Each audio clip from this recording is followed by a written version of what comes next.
Ok, básicamente el nombre de esta enseñanza que el Señor ponía en mi corazón es Dios con nosotros. Eh, Sabemos que Dios con nosotros va más allá de simplemente un nombre, aunque el nombre que el ángel le dio a María, y ahorita lo vemos en la primera escritura, es ese. Y de hecho, entremos en materia de una vez, entremos en el tema, entremos en Mateo 1:23. No sé a quién se le dio. Eh, era, se le dieron a él, sí, pero no sé, Yo lo voy a leer. tuvo un problemilla y se desconectó, pero Ana la va a leer. Padre, gracias te amo, Señor, por esta palabra, Señor, porque es tu palabra. Listo. Sí, ya entró. Sí. Tu palabra, Señor, y tu palabra es vida y nos da paz. Amén. Aló, Elsie, ¿estás ahí, Elsie? Yo lo voy a leer. Sí, me estoy conectando otra vez pues en el celular. Ok, Sí, no, ok. ok, ya te oímos, te oímos. Ok, Solo que no he buscado las lecturas porque se fue la luz. Estoy totalmente oscura. Pues si quiero leo Tranquila. yo. Yo leo, Adelante, está en la pantalla también. yo leo. Gracias, gracias. ¿Quién va a leer? ve que ya. Leo yo, Eh, ¿eh? Sí, léela usted, tía, sí. Ok. Dice, miren la Virgen concebirá un hijo, un niño, dará a luz un hijo y lo llamarán Emanuel. ¿Qué significa? Dios está con nosotros. Amén, amén. Bueno, la palabra es muy clara cuando nos dice que el ángel se le aparece a María y ¿cómo se llama? Le dice que tendrá un hijo, ¿verdad? Y que le llamará Emanuel. Y el significado de Emanuel, que es Dios con nosotros, ¿verdad? Yo quería ahondar un poquito en el qué significa Dios con nosotros, porque hemos escuchado esto todas las navidades. Hemos escuchado que sí, que a Jesús se le llamaba o que se le iba a decir, se le iba a dar el nombre de Emanuel, Dios con nosotros. Pero realmente nosotros estamos con Dios todo el tiempo, realmente sabemos que Dios está con nosotros, estamos conscientes del hecho de que Dios está con nosotros. ¿Qué significa que Dios está con nosotros? Y yo quiero que veamos un poquito de todo. Vamos a ver hoy como un pequeño buffet de palabra en donde vamos a ver lo que Dios nos dice, qué significa Dios con nosotros, que donde Él manifiesta desde el Antiguo Testamento su presencia y luego con la venida de Jesús y luego a posterior. Vamos a ir a la siguiente escritura, donde vamos a ver cómo empieza todo, inclusive en Génesis 3:15. Si quieres, puedes leerlo, tía, no sé. Adelante. O él sí puedes leerlo. Ya yo lo puedo leer, sí. Perfecto, adelante. Dice, y pondré enemistad entre ti y la mujer, y entre tu simiente y la simiente suya. Es, esta te herirá en la cabeza y te herirás en la calcuñar.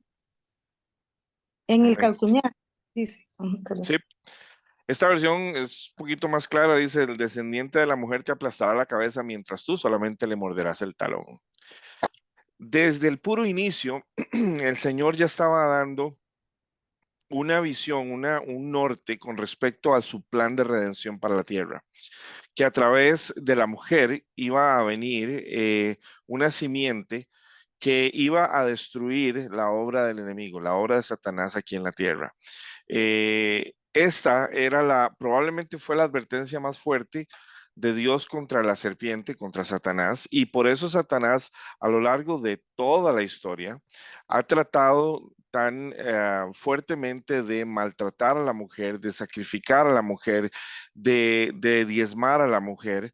¿Y por qué? Bueno, porque él no sabía cuál era la mujer a la que el Señor iba a traer el simiente, del cual pues obviamente vendría su castigo. Entonces, por ahí podemos entender el porqué de tanto sufrimiento, el porqué de tanta agresión, el porqué de tanta maldad, el porqué ahora inclusive de tanta distorsión con respecto a la mujer. Hoy por hoy tenemos una sociedad que le cuesta describir a la mujer, aunque parezca increíble, ¿verdad? y se están viviendo cosas increíbles en la tierra, pero todo empezó con esa promesa que el Señor le dice a la serpiente de que sí, de que efectivamente iba a venir una, una simiente de la mujer y quiero que hagamos esa comparación con la escritura anterior. Vean donde la escritura anterior dice, miren, la Virgen concebirá y tendrá un hijo y lo llamarán Emanuel. No parece como la segunda parte de la escritura, ¿verdad? Del descendiente de la mujer. Y estamos hablando todo el Antiguo Testamento, literalmente, tuvo que correrse para encontrar la escritura A con la escritura B. El descendiente de la mujer te aplastará la cabeza mientras tú solamente le morderás el talón. Y ese descendiente es el que viene, perdón, es el que viene cuando en Mateo dice, la Virgen concebirá y tendrá un hijo y lo llamarán Emanuel. Entonces vemos que el plan de Dios inicia, no en Mateo, sino que inicia en realidad desde Génesis. Y es en Mateo cuando Mateo está haciendo referencia a una profecía que se dice que viene de Isaías, en donde está confirmando que lo que se habló 400 años antes en Isaías está cumpliéndose con Jesús. Él como un escriba de la palabra, del evangelio, está diciendo, vean, esto que se escribió o que se habló y se escribió en Isaías es lo que está ocurriendo aquí.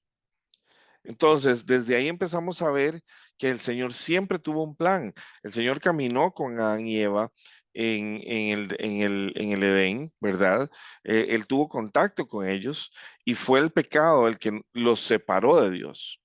Entonces, el Señor establece un plan para poder retomar ese contacto y esa conexión, esa habilidad de poder estar con nosotros, porque lamentablemente Dios no puede estar donde está el pecado. El pecado nos separa, nos aleja de Dios.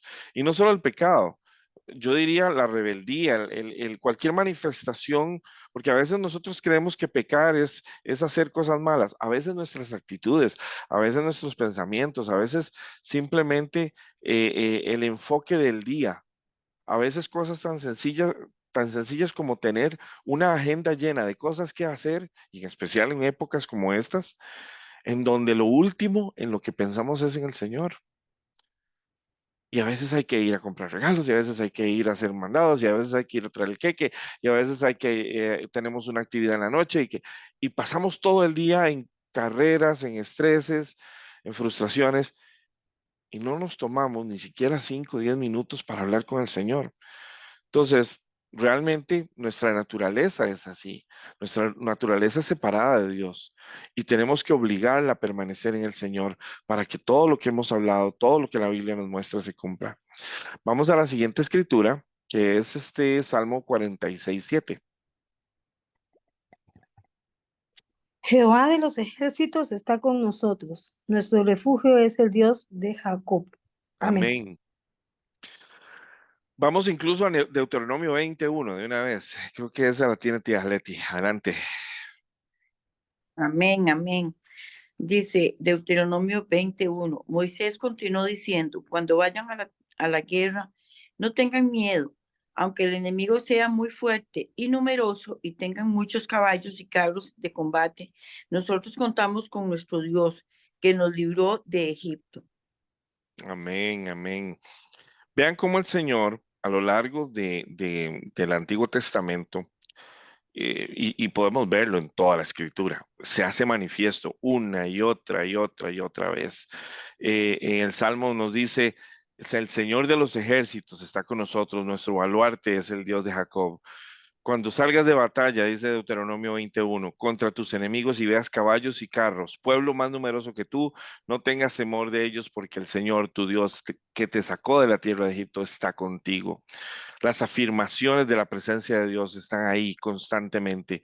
Si bien es cierto, el Señor nos dio sus mandamientos como parte de la evidencia de su participación con nosotros, nos dio también el tabernáculo, ¿verdad? Donde Él descendía y Él habitaba entre su pueblo a través del tabernáculo, ¿verdad? Vemos una interacción, por ejemplo, con Abraham muy íntima, muy personal, en donde el Señor incluso le pide el sacrificio de su hijo pero también al Abraham demostrar que él está dispuesto a obedecer al Señor hasta las últimas consecuencias, el Señor le dice, no, no, no, no, no, yo soy el que va a poner el cordero, a mí me toca el cordero. Solo quería probar tu corazón, solo quería ver que tú realmente estabas dispuesto a obedecer, dispuesto a someterte a mi voluntad.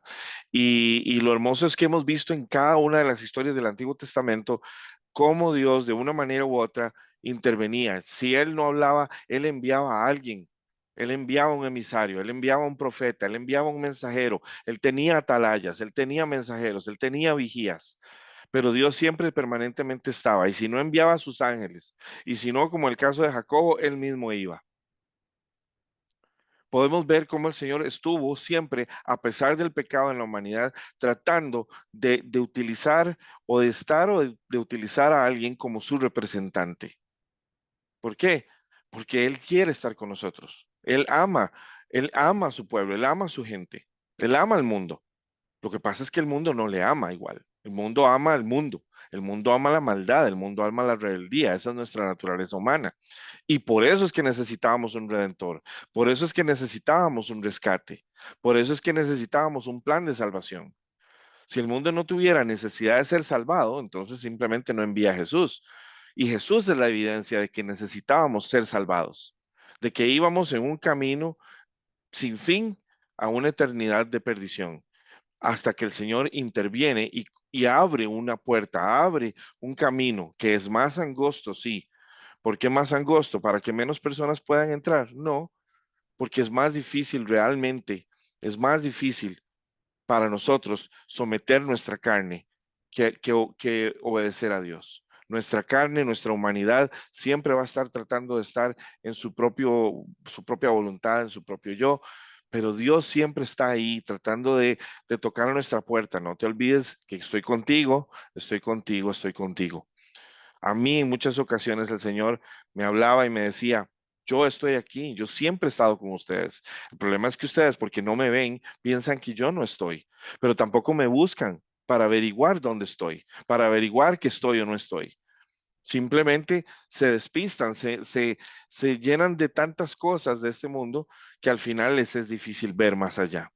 Y creo que ahí es donde está una de las primeras claves que tenemos que entender, que aún desde el Antiguo Testamento, desde el inicio en Génesis, el Señor está estableciendo el plan de restauración, el plan en donde Él va a restaurar todo lo que sucede o todo lo que había sucedido para restablecer con nosotros nuevamente su presencia entre nosotros y con nosotros. Y vamos a ir viendo cómo esto sigue avanzando. Vamos a irnos ahora a Mateo 6:10. Dice Mateo 6:10, ven y sé nuestro único rey, que todos los que viven en la tierra te obedezcan, como te obedecen los que están en el cielo. Amén. Más conocida tal vez esta versión, venga a nosotros tu reino, hágase tu voluntad aquí en la tierra como se hace en el cielo. Y esa es una de las cosas que yo todo el tiempo medito. Padre, que en mi vida las cosas aquí en la tierra se hagan como en el cielo. Nosotros deberíamos ser un reflejo de lo que está ocurriendo en el cielo. Pero lamentablemente el pecado, la maldad, la humanidad, todo lo que hay que no le pertenece a Dios llega a manchar esa obra. Entonces, muchas veces el enemigo y el obstáculo más grande que tenemos somos nosotros mismos. Pero de nuevo, la intención de Dios, y esto es la oración del Padre Nuestro, donde Jesús le está enseñando a orar a sus discípulos y les dice, cuando oren al Señor, oren de esta manera y vean que una de las cosas que Él menciona es, venga tu reino, que tu presencia esté aquí, que tu voluntad sea aquí como es allá. Eso se llama intimidad, eso se llama conexión, eso se llama presencia. Eso significa Dios habita entre nosotros, así como habita en el cielo. Ahora, para muchos de nosotros, esos conceptos son tan extraños, son tan lejanos de percibir o de entender, porque ¿cómo va a ser? ¿Cómo va a ser que podamos vivir la perspectiva del cielo aquí en la tierra? Sí se puede, Pero para eso tenemos que pasar por un proceso de transformación, en donde tenemos que ir abandonándonos a nosotros mismos para cargar nuestra cruz y seguirlo a Él, de acuerdo a Él y no a nosotros. Ese proceso no comienza si nosotros no oramos, si nosotros no rendimos áreas de nuestra vida, si nosotros no venimos y le decimos, Señor, Señor, yo sé que tú viniste para salvarme, pero ahora a mí me corresponde venir a ti y decirte, Señor, toma todas las áreas de mi vida, muéstramelas, las áreas que yo ni siquiera conozco, las áreas que yo ni siquiera me doy cuenta que me dominan, las áreas que yo ni siquiera me doy cuenta que están siendo un problema en mi vida.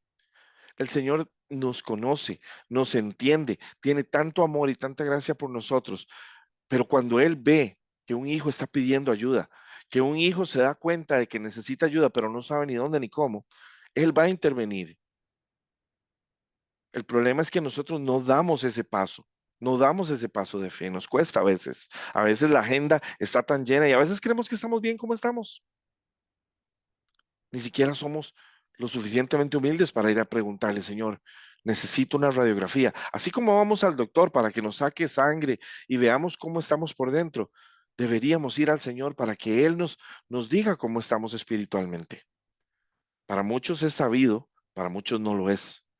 Entonces, igual, si sabemos o no sabemos cuál es nuestra condición espiritual, podemos ir donde Él, porque Él está con nosotros. Él ya mandó a su Hijo, ya envió a su Hijo, y nosotros acá creemos en su Hijo, creemos que su Hijo vino para establecer esa conexión y ese acceso a esa presencia de Dios ya aquí en nosotros, aquí en la tierra, como en el cielo. Vamos a leer Colosenses 1:13. Dice Colosenses 1:13, porque Él nos libró del dominio de las tinieblas y nos trasladó al reino de su Hijo amado. Amén. Nos libró del dominio de las tinieblas. Eso significa de que no que las tinieblas dejaron de existir, no que las tinieblas no pueden influenciarnos, no que si no ponemos atención podemos tropezar con las tinieblas, no que las tinieblas dejan de ser visibles y palpables para nosotros. No, lo que él está diciendo es que el dominio, que nosotros éramos completamente posesión del dominio de las tinieblas. Nosotros le pertenecíamos a las tinieblas hasta que él compró con su sangre nuestra pertenencia. Si fuéramos deportistas y tenemos una ficha, digamos, de deportista, ok, él pagó por nuestro contrato, ahora le pertenecemos a él, ya no le pertenecemos a las tinieblas. Y nos trasladó entonces ahora al reino de su Hijo amado. Pero ¿qué significa estar en el reino de Dios? ¿Qué significa estar en el reino? ¿Qué es el reino? El reino es Cristo. El reino es la presencia de Dios. Porque a través de la presencia de Dios empezamos a percibir todo lo que está en el cielo. Empezamos a percibir las cosas espirituales de este mundo si estamos activamente involucrados. ¿De qué nos sirve meternos a un gimnasio? Pagamos la cuota, vamos al gimnasio, hacemos ejercicio, perfecto. Ahí sí vamos a empezar a ver los resultados. Pero si yo pago el gimnasio y nunca voy, por más que yo diga, sí, yo estoy afiliado a un gimnasio, nada va a suceder en mi vida. ¿Por qué? Porque no estoy yendo a tener actividad, a ejecutar eso por el cual yo digo que soy miembro de ese gimnasio. La evidencia se tiene que ver. No es simplemente porque yo digo estoy en ese gimnasio, pertenezco a ese gimnasio. Lo mismo pasa con el cristiano. El cristiano puede decir que es cristiano, pero si no ora, si no busca la presencia de Dios, si no se somete a la voluntad de Dios, si no comprende que tiene una carne que tiene que someter y lucha día a día por someterse, que busca espiritualmente en el Señor la transformación espiritual de su vida, no va a suceder. Y vamos a ser como esas personas que pagan la cuota del gimnasio, pero nunca van al gimnasio. Vamos a leer Mateo 4:17. Dice la palabra de Dios. Desde entonces comenzó Jesús a predicar y a decir, arrepentidos porque el reino de los cielos se ha acercado. Amén, amén.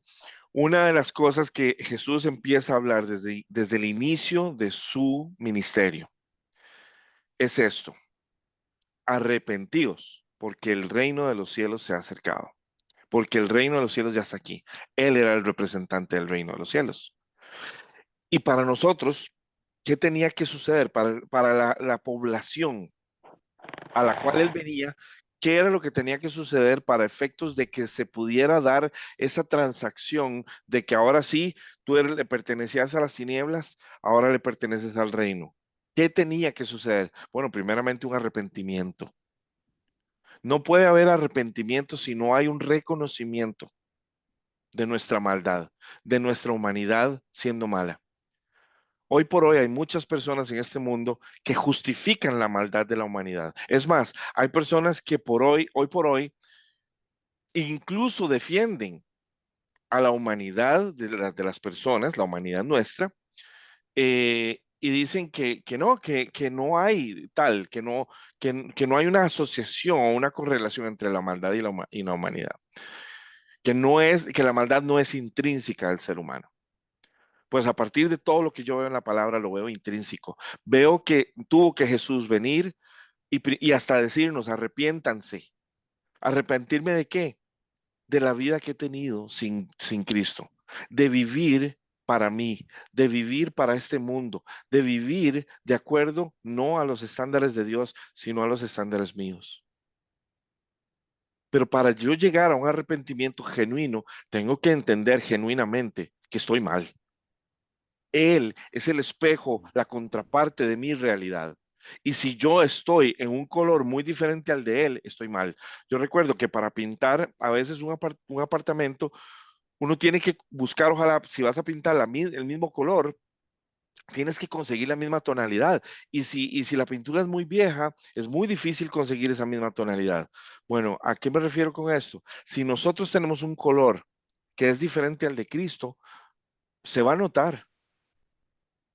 Se va a notar ese color. Se va a poder ver la diferencia. Es más, nosotros deberíamos ser los primeros en darnos cuenta a la luz de Dios que el color de vida que nosotros tenemos a la par del de Jesús es otro. Y ahí es donde empezamos a buscarlo a Él para que Él cambie el color de nuestra vida y la ajuste más a la de Él, a su imagen. Entonces llegará un momento en donde las personas afuera ven a esta persona y lo que ven es el color de Jesús, ya no el mío. Vale. Ese es el proceso de transformación, pero eso lo hace Jesús. Lo único que yo tengo que hacer es decir, Señor, tú ya hiciste tu parte de venir aquí a la tierra y de estar aquí hoy con nosotros. Me toca a mí buscarte a ti. No hay excusa. No hay excusa de no buscarte. No la hay. Y es indispensable que entendamos eso. No puede haber un arrepentimiento si no hay a conciencia clara y limpia un entendimiento de la magnitud de nuestra necesidad de Dios. Y como dijo el Señor en Colosenses, nos está sacando del dominio de las tinieblas. Eso era de donde venimos, de fábrica. Y nos está entrando al reino de su Hijo. Pero él mismo tuvo que predicar, arrepiéntanse de sus pecados, porque el reino de los cielos se ha acercado. Qué impresionante debió ser para ellos. Vamos a ir a Salmo 23:4. Amén. Dice el Salmo 23:4. Aunque ande en valle de sombra y de muerte, no temeré mal alguno, porque tú estarás conmigo. Tu vara y Amén. tu callado me infundirán aliento. Amén. Quiero hacer un énfasis aquí en esto. Vean cómo en la palabra, incluso en el Antiguo Testamento, David decía, aunque ande por el valle de la sombra de la muerte, aunque yo esté pasando por cualquier circunstancia de muerte, no voy a temer. Y esto es una persona que ya decidió no temer. No una persona que está temiendo, que está con temor y está tratando de convencerse de no tener temor. No, es una persona que está convencida de que Dios está ahí y ya no tiene temor. Y me encanta la parte donde dice, tu vara y tu callado me infunden aliento, porque yo nunca entendí eso. Nunca había entendido hasta que me fui más profundo a estudiarlo. Una vara y un callado eran herramientas yo creo que lo explicamos aquí en una noche. La vara y el callado son herramientas que los pastores utilizaban con sus ovejas. Una vara era simplemente un palito largo, ¿verdad? Que no solamente le ayudaba a la persona a caminar, sino también a defender y a corregir, ¿verdad? En caso de que viniera un animal a atacar, a defender y a proteger a su oveja. Y el cayado tenía como una ruedita en la parte superior porque le ayudaba con esa varita a moverle la cabeza a la oveja cuando la oveja estaba yendo por el camino equivocado. Y entonces, aquí está haciendo una comparación de nosotros como ovejas y el Señor como nuestro pastor. De hecho, el Salmo 23 comienza, el Señor es mi pastor, nada me faltará. Está declarándolo. Y aquí dice, nuevamente en referencia a Él siendo nuestro pastor, tu vara y tu callado me infunden aliento. El saber de que tú estás conmigo y que tú me proteges y de que tú me guías es lo que me infunden aliento, es lo que me da esperanza. Hoy yo les pregunto a ustedes, ¿están en un estado de esperanza? ¿Tienen esperanza? ¿Tienen gozo? ¿Tienen felicidad? ¿O están ya siendo consumidos por las frustraciones, los dolores y las emociones de una Navidad comercial inclusive? Esto es importante que lo entendamos porque dependiendo de dónde estén nuestros pensamientos, dependiendo de dónde esté nuestro corazón, ahí está nuestro tesoro, dice la palabra. Y espero que nuestro tesoro esté en el Señor, no en las vicisitudes de este mundo. Vamos a irnos a la siguiente escritura que es Mateo 28. Mateo 28, 20 dice la palabra, enseñándoles que guarden todas las cosas que os he mandado, y he aquí, yo estoy con vosotros todos los días hasta el fin del mundo. Esa es la promesa de Jesús. No solo la promesa de Jesús, sino es la solicitud de Jesús. Vean que Jesús les dice, enséñenles a obedecer todo lo que yo les he enseñado. Es lo que hacemos aquí. Aquí hablamos palabra. Aquí les enseñamos qué es lo que hay que hacer. Ya si la persona no lo hace, dará cuentas delante del Señor. Pero lo que corresponde a nosotros, estamos enseñando el camino. Estamos diciendo no cosas que nosotros estamos inventando. Estamos mostrando la palabra y la palabra nos explica qué es lo que hay que hacer. Pero lo más hermoso de esta escritura, como podemos ver, es enséñenles a obedecer, que la obediencia es más importante que cualquier cosa, más importante que el sacrificio, lo que Jesús mismo nos enseñó. Y aquí viene la promesa que va de la mano desde el día 1 en Génesis, dice, yo estaré siempre con ustedes y hasta el fin del mundo. ¿Cuál era el nombre que el ángel dio de Jesús? Emmanuel, Dios con nosotros. Yo estaré siempre con ustedes y hasta el fin del mundo. Vean cómo la escritura se amarra una con otra, diferentes libros, diferentes tiempos, diferentes incluso autores en ocasiones. Bueno, Mateo en este caso es el mismo autor de la escritura que vimos anteriormente en referencia a lo que Isaías había dicho. Vamos a irnos a Efesios 2:22. Adelante, Elija. Voy. Dice, por su unión con Jesucristo, ustedes también forman parte de este edificio, en donde Dios habita por medio de su Espíritu. Amén. Vean qué hermoso. Y este era el plan del Señor. Este era el plan de Dios. Que a través de Jesucristo y en la unión espiritual nosotros con el Señor Jesucristo a través de su Santo Espíritu, también formemos parte del habitar de Dios. Veanlo así, por su unión con Jesucristo, ustedes también forman parte de ese edificio en donde Dios habita por medio de su Espíritu. Las tres figuras están aquí, Padre, Hijo y Espíritu Santo. Es a través del Espíritu Santo que tenemos conexión en el nombre de Jesucristo con el Padre, en el mismo lugar, en el mismo edificio. ¿Cuál edificio? El templo nuevo.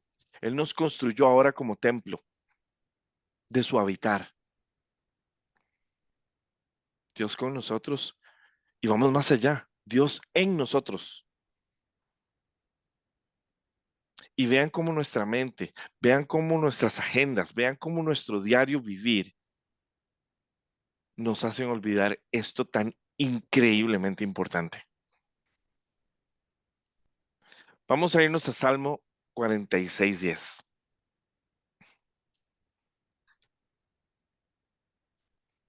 Dice,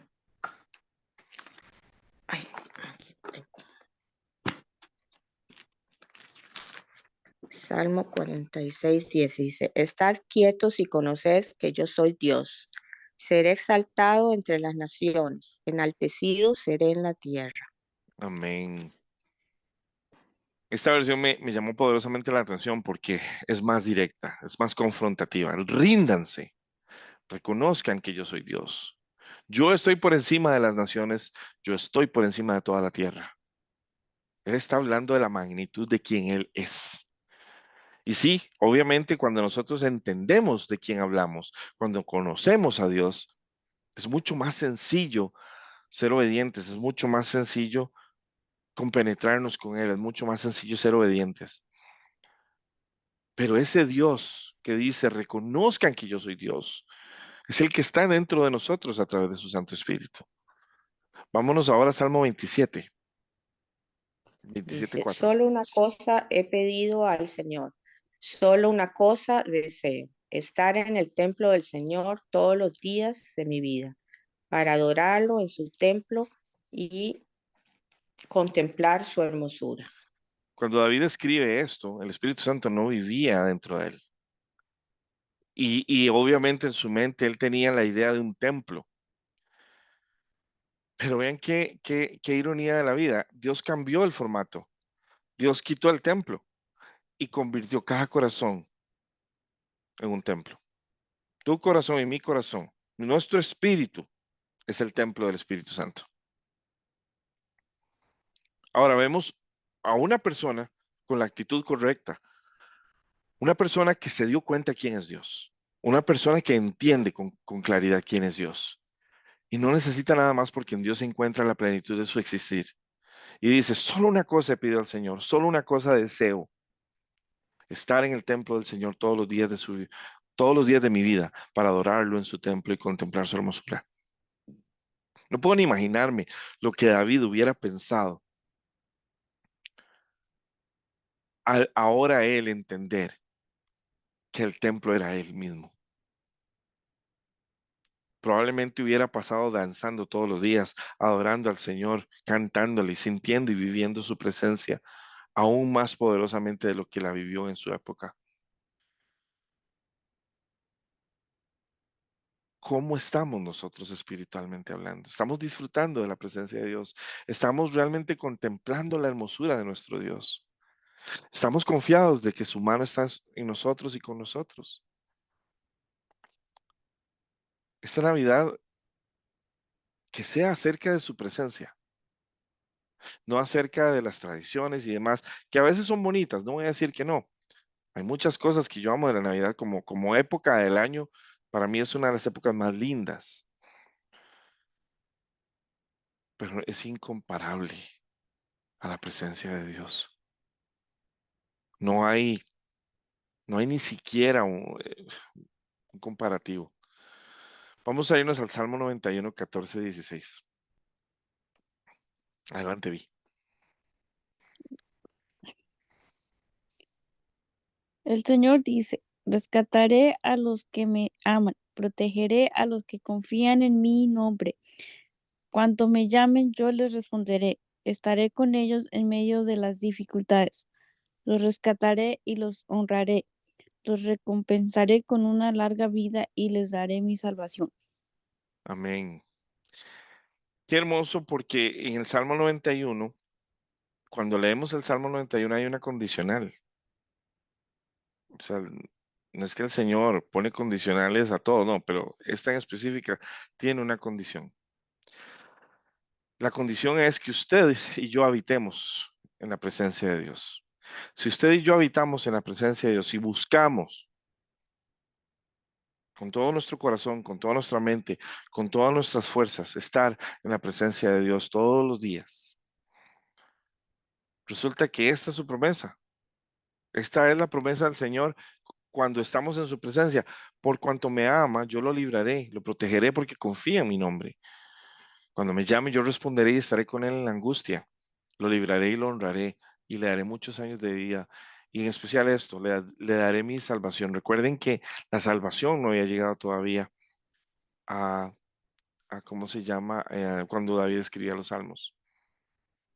La salvación era el reino de Dios que estaba por venir a través de Cristo. pero le daré mi salvación. O sea, el Señor podía otorgar salvarlo, porque veía en su corazón que la persona le amaba, realmente le buscaba porque le amaba, porque era Dios, porque le tenía una devoción clara, firme, inamovible. Pero quiero también destacar el y le daré mi salvación, y ahorita lo vamos a ver. Vámonos a la última escritura, que es este Apocalipsis 11:15. ¿La tienes ahí? Sí, Ok, dale. dice, entonces el séptimo ángel tocó su trompeta y hubo fuertes voces que gritaban en el cielo. Ahora el mundo ya es el reino de nuestro Señor y de su Cristo, y Él reinará por siempre y para siempre. Amén. Estamos hablando de una eternidad y esto que está en Apocalipsis, está hablando del reino. El reino de este mundo, ahora Cristo lo compró con su sangre. Y ahora, si nosotros hemos recibido a Jesucristo como nuestro Señor y Salvador, pertenecemos al reino de Cristo. Un reino en el cual Él va a reinar para siempre.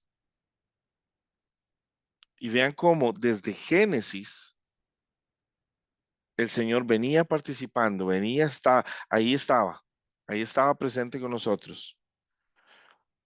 Luego llega Jesús. Luego Jesús asciende al Padre y nos deja el Espíritu Santo. Y hoy usted y yo vivimos en la etapa final de la iglesia con el Espíritu Santo. Usted y yo vamos a marcar la transición entre el cierre de la época o la era de la iglesia y la segunda venida. Lo vamos a marcar. A nosotros nos toca. Lo digo con convicción del Espíritu. Lo digo con certeza del Espíritu Santo. A nosotros nos va a tocar. Y por eso es que el Señor se está moviendo y está preparando y está convocando a su iglesia cada día más a estar en el Espíritu, a no creer lo que se ven con los ojos, a no creer todo lo que se escucha, a no ver más allá, sino es a través del Espíritu Santo, a discernir en el Espíritu, a discernir espiritualmente, como dice 1 Corintios 2. En resumen, desde un inicio la intención de Dios fue compartir con el ser humano, tener un vínculo y una permanente relación. El pecado de Adán no detuvo esto, sino que más bien lanzó el plan de redención de Dios con su Hijo.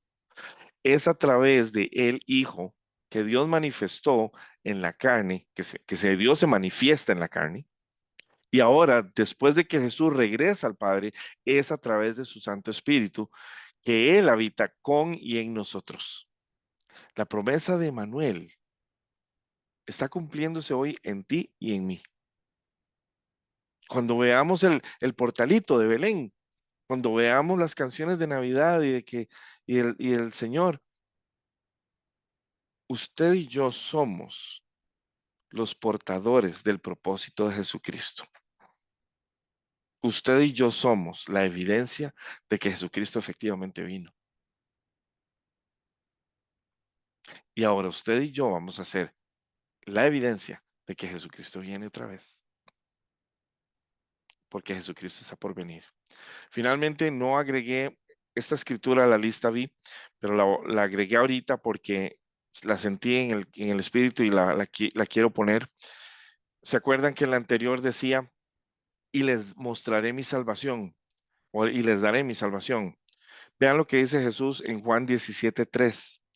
Y esta es la vida eterna, que te conozcan a ti, el único Dios verdadero, y a Jesucristo, a quien tú enviaste. Durante la eternidad, gracias a la salvación, vamos a conocer al Padre, al dueño del plan de salvación, al que le dijo a la serpiente lo que le dijo, al que envió a su Hijo a morir por nosotros.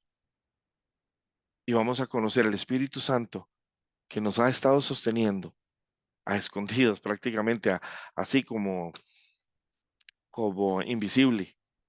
Nos ha estado sosteniendo, nos ha estado guiando, nos ha estado empoderando. Los vamos a conocer, los vamos a ver a los tres, finalmente.